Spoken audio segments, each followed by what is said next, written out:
దేశవ్యాప్తంగా petrol diesel కొరతపై ఆందోళన పెరుగుతున్న నేపథ్యంలో కేంద్ర ప్రభుత్వం కీలక నిర్ణయం తీసుకునే అవకాశం కనిపిస్తుంది. దేశవ్యాప్తంగా వర్క్ ఫ్రమ్ హోమ్ ప్రకటించాలి అన్న ఆలోచనలో ఉన్నట్లుగా సమాచారం. కొన్ని రంగాలకైనా వారంలో 3 రోజులు సెలవులు ప్రకటించే అవకాశం, 4 రోజులు మాత్రమే వర్క్ ఫ్రమ్ హోమ్ ఉండేలా నిర్ణయం తీసుకునే అవకాశం ఉంది అని పెద్ద ఎత్తున కొన్ని రకాల ఊహాగానాలు మార్కెట్లో స్ప్రెడ్ అవుతున్నాయి.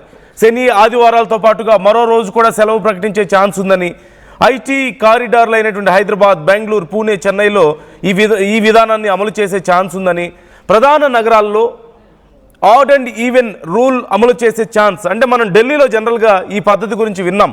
ఢిల్లీలో కాలుష్యం తగ్గించడం కోసం ఆడ్ నంబర్స్ ఉన్నటువంటి వెహికల్స్ అన్ని ఒకరోజు, ఈవెన్ నంబర్స్ ఉన్నటువంటి వెహికల్స్ని ఒకరోజు రోడ్స్ మీదకి అలౌ చేసేవారు. ఇప్పుడు మన దగ్గర పెట్రోల్ డీజిల్ కొరత ఏర్పడుతున్న నేపథ్యంలో ఈ విధానాన్ని ఇక్కడ అమలు చేయాలి అనే ప్రతిపాదన గురించి చర్చిస్తున్నట్లుగా సమాచారం అందుతోంది.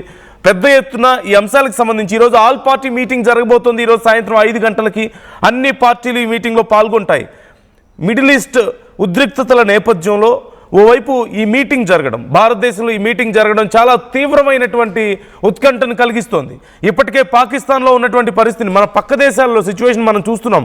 బంగ్లాదేశ్లో, పాకిస్తాన్లో పరిస్థితులు ఆల్రెడీ చాలా దారుణంగా పడిపోయాయి. వాళ్ళకి ఆయిల్ కొరత ఉన్న నేపథ్యంలో ఇన్ఫ్యాక్ట్ పాకిస్తాన్కి హర్మూజ్ జలసంధి దగ్గర ఎలాంటి అడ్డంకులు లేకపోయినప్పటికీ ఇప్పుడు క్రూడ్ ఆయిల్ ధరలు పెరగడం, కొద్దిపాటి షార్టేజ్కే అక్కడ స్కూల్స్ మూసివేశారు. అలాగే ఎమర్జెన్సీ వెహికల్స్కి మాత్రమే ఎక్కువ ప్రయారిటీ ఇస్తున్నారు. అలాగే పబ్లిక్ ట్రాన్స్పోర్టేషన్ ఇంప్రూవ్ చేసి ప్రైవేట్ వెహికల్స్ మీద రిస్ట్రిక్షన్స్ పెట్టారు. చాలా వరకు గవర్నమెంట్ సేవలు కూడా ఆగిపోయినటువంటి పరిస్థితి కనపడింది. కానీ ఇండియా మీద ఇంకొంచెం ఎక్కువ ఇంపాక్ట్ కనిపిస్తోంది. ఆయిల్ రిజర్వ్స్ మనకి బాగానే ఉన్నాయని చెప్తున్నప్పటికీ కూడా పరిస్థితి ఇలాగే కొనసాగితే, యుద్ధం ఇలాగే కొనసాగి ఆయిల్ కొరత గనక మరింత ఎక్కువ అయితే మన దగ్గర ఎన్ని ఆయిల్ రిజర్వ్స్ ఉన్నప్పటికీ సరిపోని పరిస్థితి ఉంటుంది. ఎన్ని రోజులు ఉంటాయి? మహా అయితే ఒక 90 days 70 days ఆయిల్ రిజర్వ్స్ని పెట్టుకోగలుగుతారు. మరి ఆ తర్వాత పరిస్థితి ఏంటి? ఇప్పుడు ఆయిల్ ఆల్రెడీ షార్టేజ్ వచ్చింది, గ్యాస్ ఆల్రెడీ షార్టేజ్ వచ్చింది. ఇప్పుడు ఒకవేళ పూర్తి స్థాయిలో పరిస్థితి నార్మల్ అవ్వడానికి చాలా టైం పట్టే అవకాశాలు చాలా క్లియర్గా కనిపిస్తున్నాయి. ఈవెన్ ఈ అంశానికి సంబంధించి బ్లాక్ రాక్ సంస్థ అధిపతులు సైతం చాలా వార్నింగ్స్ ఇస్తున్నటువంటి పరిస్థితి కనపడుతుంది.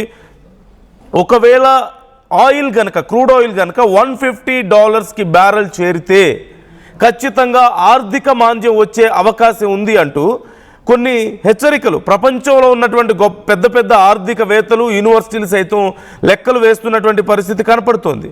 కాబట్టి ఈ నేపథ్యంలో ఇప్పుడు ప్రస్తుతం ఇమ్మీడియట్గా ఏం చర్యలు తీసుకోవాలి, ప్రజల్లో భయం పోగొట్టాలంటే ఏం చేయాలి, లాంగ్ టర్మ్లో మనకి ఇంపాక్ట్ లేకుండా ఉండాలంటే ఏం చేయాలి, ఇలాంటి అంశాల గురించి ఈ ఆల్ పార్టీ మీటింగ్లో డిస్కస్ చేయబోతున్నట్లుగా తెలుస్తోంది. అయితే ప్రభుత్వం సునాయాసంగా నిర్ణయాలు తీసుకోగలిగే ఈ పరిస్థితుల్లో ఆల్ పార్టీ మీటింగ్ పెడుతున్నారు అంటే, ఓవైపు మొన్న మోదీ చెప్పడాన్ని మనం చూసాం. అంటే కరోనా లాంటి విపత్కర పరిస్థితులు మళ్ళీ వచ్చే అవకాశం ఉంది, అలాంటి ఒక టైం కోసం మనం ప్రిపేర్ అయి ఉండాలి అని చెప్పేసి మోదీ మాట్లాడడాన్ని మనం చూసాం. సో దీన్ని బట్టి ఒక్కసారి నేను ఆ వీడియో నేను మీకు చూపిస్తాను. సో దాన్ని బట్టి చూస్తే అతి త్వరలో ఖచ్చితంగా భారతదేశంలో చాలా కీలకమైనటువంటి నిర్ణయాలు ఉండబోతున్నాయి. అందుకే ఇప్పుడు ఆల్ పార్టీ మీటింగ్ పెట్టారు అని కూడా డిస్కషన్ నడుస్తోంది. ఎందుకంటే సహజంగా చిన్న చిన్న నిర్ణయాలు, పెట్రోల్ రేట్లు పెరగడం గురించి కానీ లేదంటే ఏవైనా చిన్న చిన్న నిర్ణయాలు అయితే డైరెక్ట్గా ప్రభుత్వం తీసుకోగలుగుతుంది. కానీ ప్రతిపక్షాల నుంచి ప్రతి పార్టీని కూర్చోబెట్టి మీటింగ్ పెడుతున్నారు అంటే ఖచ్చితంగా ఏదో చాలా పెద్ద నిర్ణయమే ఉండబోతుంది అన్నటువంటి అనుమానాలు వ్యక్తమవుతున్నాయి. మీకేమనిపిస్తుంది? ఓవైపు ఆడ్ అండ్ ఈవెన్ నంబర్స్లో వెహికల్స్ని అలౌ చేస్తారని, వారంలో 3 రోజులు సెలవు ఉంటుందని, మరోవైపు చాలా కీలకమైనటువంటి ఇప్పుడు పెద్ద పెద్ద సాఫ్ట్వేర్ కంపెనీస్ అన్ని వర్క్ ఫ్రమ్ హోమ్ పెడతారని చెప్పేసి ఇలా, అలాగే వెహికల్స్కి కూడా కొన్ని లిమిట్స్ పెడతారని చెప్పేసి, లైక్ బైక్ అయితే వీక్కి 5 లీటర్లని, కార్కి అయితే వారానికి 8 లీటర్లో 10 లీటర్లో అలా ఏదో ఒక లిమిట్ ఉండబోతోంది అని పెద్ద ఎత్తున చర్చ జరుగుతుంది.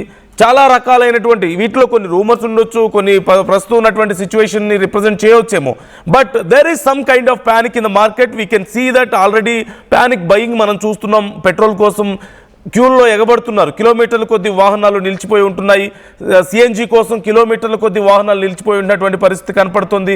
ఇలాంటి పరిస్థితుల్లో ఎలాగైతే గ్యాస్ విషయంలో ఎలాంటి కొరత లేదు, మీరు ప్యానిక్ బుకింగ్కి పాల్పడొద్దని ప్రభుత్వం చెప్తూనే మరోవైపు గ్యాస్ సప్లైని పెంచి ఆ స్కేర్సిటీని తగ్గించే ప్రయత్నాలు చేస్తున్నారు. ఇప్పుడు పెట్రోల్ విషయంలో అలా కాదు పరిస్థితి. ఖచ్చితంగా ఓవైపు అంతర్జాతీయ స్థాయిలో క్రూడ్ ఆయిల్ ధరలు పెరిగిపోతున్నాయి. ఇలాంటి పరిస్థితుల్లో ఒకవేళ $150 కనుక క్రూడ్ ఆయిల్ చేరితే ఆర్థిక మాంద్యం తప్పదు అంటూ బ్లాక్ రాక్ లాంటి సంస్థలు హెచ్చరిస్తున్నటువంటి పరిస్థితి కనపడుతోంది. ఖచ్చితంగా ఇవి చాలా సీరియస్ వార్నింగ్స్ అని మనం చెప్పాలి. ఈ పరిస్థితుల్లో ఇప్పటికే శ్రీలంక, అలాగే ఇటు బంగ్లాదేశ్, పాకిస్తాన్లో, మన చుట్టుపక్కల ఉన్నటువంటి దేశాల్లో పరిస్థితులు ఇప్పటికే అధ్వానంగా ఉన్నాయి. సో మన దగ్గర అలాంటి పరిస్థితులు రాకముందే మనం ఈ స్కేర్సిటీని కంట్రోల్ చేయాలి అని ప్రభుత్వం ఆలోచిస్తున్నట్లుగా కనపడుతుంది. సో ఖచ్చితంగా ఈరోజు జరగబోతున్నటువంటి ఆల్ పార్టీ మీటింగ్ తర్వాత ఏదో పెద్ద నిర్ణయం రాబోతోంది అంటున్నారు. What you think? పార్లమెంట్లో మోదీ కరోనా లాంటి పరిస్థితులు ఎదుర్కోవడానికి సిద్ధం ఉండని చెప్పడం, ఆల్ పార్టీ మీటింగ్ పెట్టడం, మరోపక్క బయట పెట్రోల్ కొరత, సిఎన్జి కొరత, గ్యాస్ కొరత, ఎల్పిజి కొరత, ఇవన్నీ చూస్తుంటే ఏం జరగబోతుందని మీరు అనుకుంటున్నారు? ఎలాంటి నిర్ణయం వచ్చే అవకాశం ఉంది? ఒకసారి మోదీ ఏమన్నారు? Take a look. कोरोना के समय भी एकजुटता से ऐसी चुनौतियों का सामना कर चुके हैं. अब हमें फिर से उसी तरह तैयार रहने की आवश्यकता है. धीरज के साथ, संयम के साथ, शांत मन से हमें हर चुनौती का मुकाबला करना है. हम कोरोना के so BlackRock CEO Larry Fink చేసినటువంటి కామెంట్స్ నేను మీకు ఇప్పుడు చెప్తున్నాను. ఇప్పటికే $100 దాటింది. ఒకవేళ యుద్ధ పరిస్థితులు ఇలాగే కొనసాగి $150 గనక క్రూడ్ ఆయిల్ ధరలు చేరితే ప్రపంచం మొత్తం ఆర్థిక మాంద్యాన్ని ఎదుర్కొంటుంది అని చెప్పి ఆయన చెప్తున్నారు. ఆయన చెప్పిన మాటలేవి. లారీ ఫింక్ ప్రపంచంలోనే పెద్ద సంస్థకి ఆయన CEO, one of the strongest organisation in the whole world. అలాంటిది మొత్తం మార్కెట్స్ దగ్గర నుంచి, స్టాక్ మార్కెట్స్ దగ్గర నుంచి పెద్ద పెద్ద దేశాలకు సంబంధించినటువంటి ఆర్థిక స్థితిగతులను సైతం అబ్జర్వ్ చేయగలిగినటువంటి కంపెనీస్కి CEO ఆయన. అలాంటి ఒక వ్యక్తి చేసినటువంటి కామెంట్స్ ఇవి. అండ్ చాలామంది విద్యావేత్తలు, ఆర్థికవేత్తలు కూడా ఇవే కామెంట్స్ చేస్తున్నారు. మరోవైపు అక్కడ మనకు కనిపిస్తోంది ఉన్నటువంటి సిచ్యువేషన్ మనం చూస్తున్నాం. Vietnam, Thailand, Japan and many other nations urging or invoking work from home except it in India by weekend. మన ఈ వీకెండ్కి పాసిబిలిటీస్ కనిపిస్తున్నాయంటూ కూడా చెప్తున్నారు. Positive for home appliances and connectivity, positive Jio, Bharat Airtel, Havells, Bajaj electronics. Negative for Embassy, Prestige, DLF, airlines. ఇలా మనకి అంటే ఎవరెవరు ఇప్పుడు లాభాల్లో ఉన్నారు, ఎవరెవరు నష్టాల్లో ఉన్నారు అనే దాంతో పాటుగా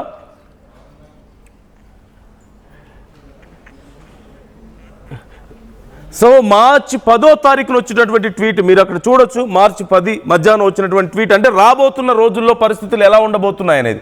ఇప్పటికే వియత్నాం, థాయిలాండ్, జపాన్ ఇలాంటి చాలా దేశాల్లో urging or invoking work from home, ఇప్పటికే వర్క్ ఫ్రమ్ హోమ్ చేసుకోండి అని చెప్పేసి చెప్తున్నారని. ఆల్రెడీ మనం శ్రీలంక, బంగ్లాదేశ్, మరోవైపు ఇప్పుడు చైనా సైతం ఈ ఇంపాక్ట్ గురవుతున్నట్లుగా చాలా క్లియర్గా కనపడుతోంది. ఎందుకంటే మెజారిటీ ఆయిల్, చైనాకి వచ్చేటువంటి major portion of oil Iran నుంచి వస్తుంది. ఇరాన్ నుంచి కొంత ఈ ఉద్రిక్త పరిస్థితుల నేపథ్యంలో కొంత దిగుమతులు తగ్గడం మనం చూస్తూనే ఉన్నాం. మరోవైపు అంతర్జాతీయ స్థాయిలో ఇతర దేశాల నుంచి కూడా చైనా ఆయిల్ కొంటుంది. కానీ అక్కడ క్రూడ్ ఆయిల్ ధరలు పెరగడం, వీటన్నిటి వల్ల చైనాలోనే కాదు, ఇప్పుడు మనం చెప్పినట్లుగా జపాన్లో పరిస్థితులు మారిపోయాయి, శ్రీలంకలో పరిస్థితులు మారిపోయాయి, పాకిస్తాన్లో, ఆఫ్ఘనిస్తాన్లో, బంగ్లాదేశ్లో అన్ని చోట్ల ఇదే పరిస్థితులు కనపడుతున్నాయి. ఒక మాటలో చెప్పాలంటే భారత్ చుట్టుపక్కల, మరోవైపు యూరోపియన్ కంట్రీస్లో కూడా సిచ్యువేషన్ చాలా టైట్గా ఉంది. చాలా టఫ్ సిచ్యువేషన్ అక్కడ కనిపిస్తోంది. ప్రపంచవ్యాప్తంగా అన్ని దేశాల్లోనూ ఇప్పటికే చాలా దేశాల్లో వర్క్ ఫ్రమ్ హోమ్, అలాగే వెహికల్స్కి అనుమతి విషయంలో మనం మాట్లాడుకుంటున్నాం. ఎప్పుడో ఈ యుద్ధం మొదలైనటువంటి స్టార్టింగ్ డేస్లో, ఈవెన్ 20 days బ్యాకే పాకిస్తాన్లో ఈ సిచ్యువేషన్ మనకు కనిపించింది. అక్కడ స్కూల్స్ మూసేస్తున్నామని చెప్పడం కానీ, ఆఫీసులు ఈవెన్ అత్యవసర సర్వీసులు తప్ప మిగతా వాళ్ళకి వర్క్ ఫ్రమ్ హోమ్ ఇస్తున్నాం చాలా మందికి అని చెప్పడం, లేదంటే వెహికల్స్ని అలౌ చేయడం లేదు, ఇండివిజువల్ వెహికల్స్ని అలౌ చేయడం లేదు, పబ్లిక్ ట్రాన్స్పోర్టేషన్ ఎక్కువ పెంచుతున్నామని చెప్పడం లాంటి డెసిషన్స్ మనం చూసాం. అండ్ మోర్ ఓవర్ ఈ రోజు జరగబోతున్నటువంటి ఆల్ పార్టీ మీటింగ్ గురించే ఇప్పుడు అంతా చర్చించుకుంటున్నారు.